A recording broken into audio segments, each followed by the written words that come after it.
July 2వ తేదీ నుండి ప్రభుత్వ పాలనా పథకాల అమలు వంటి విషయాల్ని ఇంటింటికి తెలియజేసే కార్యక్రమం ప్రారంభమవుతోందని ఎమ్మెల్సీ అలపాటి రాజేంద్ర ప్రసాద్ తెలిపారు. ఈ కార్యక్రమంలో గత పాలనకు ఈ పాలనకు తేడాన్ని తెలియజేస్తూ ప్రజలు అవగాహన కల్పించనుందని ఆయన తెలిపారు.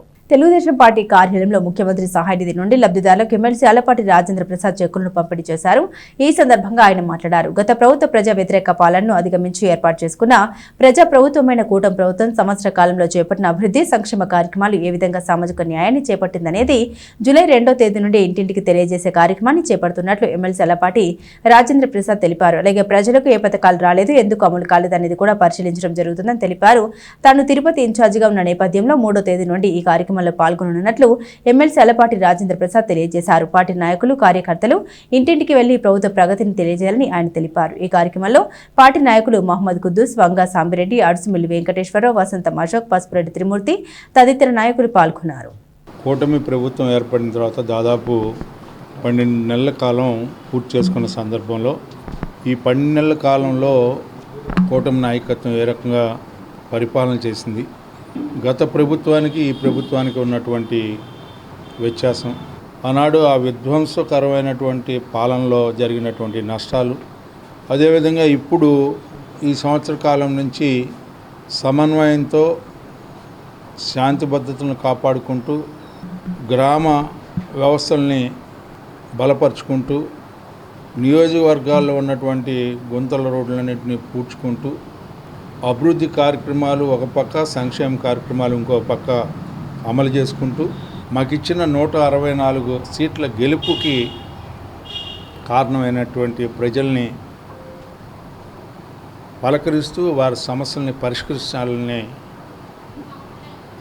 ఈ కార్యక్రమం అని చెప్పి 2వ తారీఖు నుంచి ఈ కార్యక్రమం ప్రతి మండలంలో కూడా, పట్టణంలో కూడా ప్రారంభమవుతాయి. నేను తిరుపతి ఇన్ఛార్జిగా ఇవ్వటం వల్ల రేపు, ఎల్లుండి 1, 2 తారీఖుల్లో నేను అక్కడ ఉండాల్సిన అవసరం ఉంది. 3వ తారీఖు నుంచి ఈ 4 రోజులు కూడా ఈ కార్యక్రమంలో పాలు పంచుకుంటానని, సాధ్యమైనంత వరకు కూడా అన్ని ప్రాంతాలని పర్యటిస్తానని, అందరినీ కూడా పరామర్శిస్తానని, అందరితో కూడా కలిసి మాట్లాడటం జరుగుతుందని చెప్పి మీ అందరికీ నేను హామీ ఇస్తూ,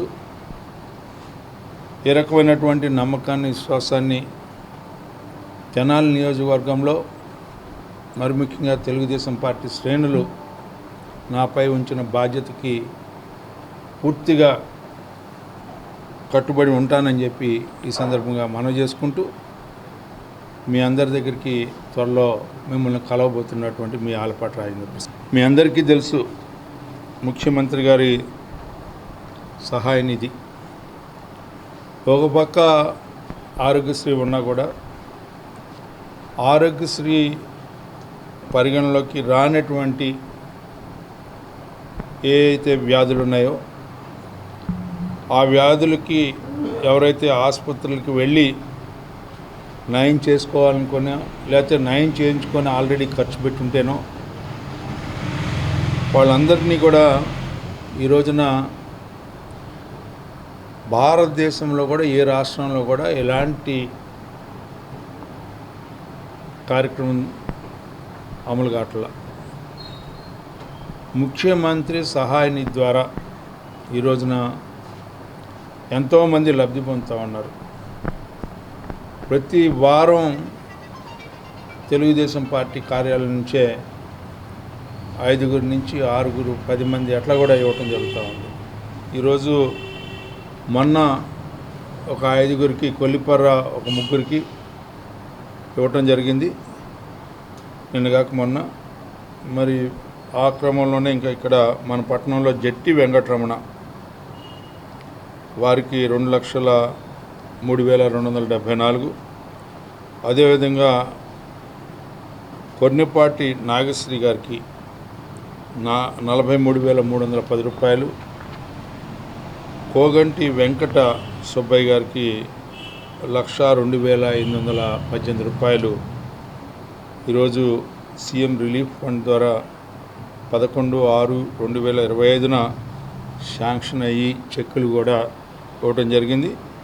ఈ చెక్ నెంబర్స్ కూడా 43,310 రూపాయలు చెక్ నెంబర్ 283166 చెక్ నెంబరు, అదేవిధంగా 1,02,818 రూపాయలు చెక్ నెంబరు 283165, అదేవిధంగా 2,03,274 చెక్ నెంబరు 283172 ఇవన్నీ కూడా 10/6/2025న ఇవ్వటం జరిగింది. ఇక్కడికి 11వ తారీఖున మాకు రావటం జరిగింది. ఈ రోజున మరి